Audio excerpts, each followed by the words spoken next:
கடலூர் மாவட்டத்தில் விடுமுறைக்கு சென்ற அரசு அதிகாரிகள் உடனடியாக பணிக்கு திரும்ப வேண்டும் என்று மாவட்ட ஆட்சியர் சுரேஷ்குமார் உத்தரவிட்டுள்ளார். மீனவர்கள் கடலுக்கு செல்ல வேண்டாம் என்றும் அவர் கேட்டுக் கொண்டுள்ளார். கடலூர் மாவட்டத்தில்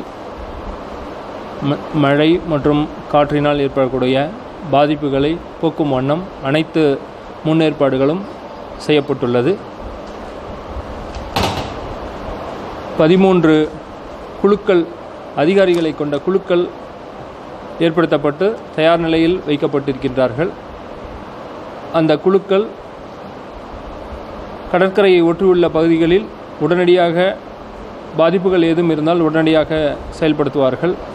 அது மட்டுமல்லாது புயல் பாதுகாப்பு மையங்கள் எல்லாம் சீர் செய்யப்பட்டு குடிநீர் வசதி, மின்சார வசதியோடு தயார் நிலையில் வைக்கப்பட்டுள்ளது. மாவட்டத்தில் உள்ள அனைத்து அதிகாரிகளும் பணி அமர்த்தப்பட்டுள்ளார்கள். விடுமுறையில் இருப்பவர்களும் இங்கே திரும்ப அழைக்கப்பட்டிருக்கின்றார்கள். அனைத்து துறைகளை சார்ந்த அலுவலர்களும் தயார் நிலையில் இருக்கின்றார்கள்.